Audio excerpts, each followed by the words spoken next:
Hello dear friends, my name is doctor Ayesha. उम्मीद है आप सब खैरियत से होंगे।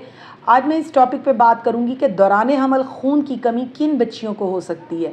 दौरान हमल जिन बच्चियों को खून की कमी हो रही है, ये मैं बता दूं कि ये एक बहुत बड़ा मसला है। जो माँ में ख़ुद खून की कमी है वो एक हेल्दी बच्चे को कैसे पैदा कर सकती है। यानी कि खून की कमी बहुत सारे मसाइल को पैदा कर सकती है और इसका पूरा होना बहुत ज़रूरी है। जो नॉर्मल HB लेवल्स हैं वो 12 से 15 के बीच में है, लेकिन मसला ये है कि हमारी बच्चियों के इतने अच्छे HB लेवल्स नहीं होते। अब उसकी बहुत सारी वजूहात हैं, मैं यहाँ पर उन वजूहात के बारे में डिस्कस करूँगी।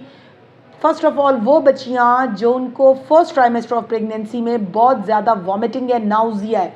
यानी कि वॉमिटिंग और नाउजिया एक ऐसी चीज़ है जो कि आपको खून की कमी दे सकती है।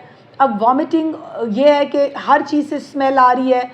फर्स्ट ट्राइमेस्टर में बाज़ बच्चों को तो 9 मंथ्स तक रहती है, तो वो उल्टी जो है वो नेचुरली, जब आप प्रॉपर डाइट ही नहीं ले रही, खाना पीना आपका प्रॉपर नहीं है, खून की कमी हो सकती है। तो आमतौर पे हम इनको गाइड करते हैं कि अगर आपको वॉमिटिंग है, नाउजिया, बिल्कुल घर ना बैठें, डॉक्टर से रब्ता करें। वो आपको गोलियां लिख के देंगी, टीके लिख के देंगी, ड्रिप्स लगा सकती हैं। सीवियर वॉमिटिंग हो तो फिर आपको हॉस्पिटल एडमिशन भी किया जा सकता है।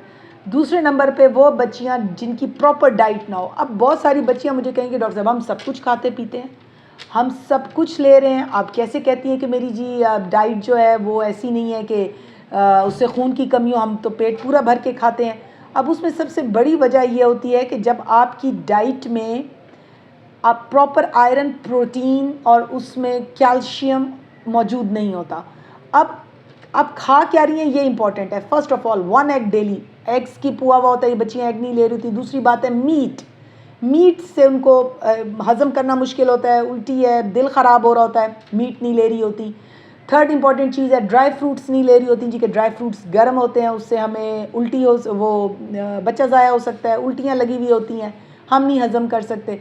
चौथी चीज़ ये है प्रॉपर वेजिटेबल्स, यानी कि ग्रीन लीफी वेजिटेबल्स नहीं ले रही होती है। चाहे उसकी जगह इन्होंने आलू ले रही होती हैं, चिप्स फ्राइड ले रही होती हैं, इस तरह की चीज़ें ले रही होती हैं। अब लेना क्या है, 1 एग डेली लेना है।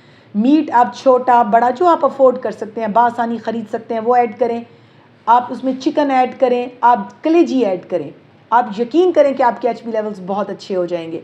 उसके बाद ये है कि अब ग्रीन लीफी वेजिटेबल्स जो हैं वो कब्ज़ कुशाह भी होती हैं, दौरान हमल कब्ज़ का बहुत बड़ा इशू होता है, वो ग्रीन लीफी वेजिटेबल पत्ते वाली सब्जियों से बेहतर हो सकता है।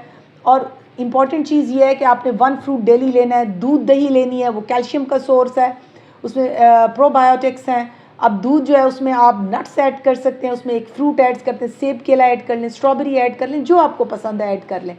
अब मैं आती हूँ ड्राई फ्रूट्स की तरफ। इसमें सबसे पहले मैं खजूर का जिक्र करूँगी।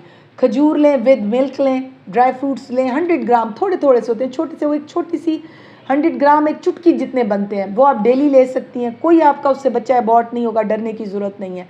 हाँ, वो बच्चियाँ खजूर से अवॉइड करें जिनको दौरान हमल शुगर का मसला है, वो खजूर ना लें।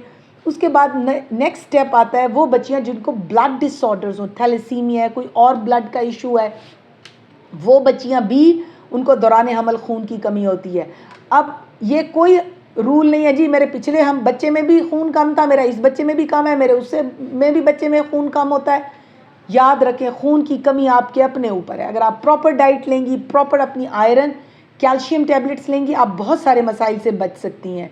और डॉक्टर आपको जब भी ब्लड CP का टेस्ट लिख के दें, आप उसको ज़रूर कराएं। बस मैं थोड़ा सा आसान ज़ुबान में बताती हूँ, जिनकी HB 11 और 12 आती है हम उनको गोलियाँ लिखते हैं, यानी कि आयरन और कैल्शियम टैबलेट्स फॉर्म में लिखते हैं। जिनकी HB 9 और 10 हो उनको आयरन के टीके लगते हैं, और जिनकी HB 8, 7, 6 यानी कम साइड पर आती है उनको फिर ब्लड ट्रांसफ्यूजन भी एक अच्छी ऑप्शन है। उम्मीद है मेरे इस सेशन से आपको बहुत फ़ायदा होगा। अगर आप मुझसे कुछ पूछना चाहें तो मुझसे कमेंट सेक्शन में पूछ सकते हैं। Thank you very much.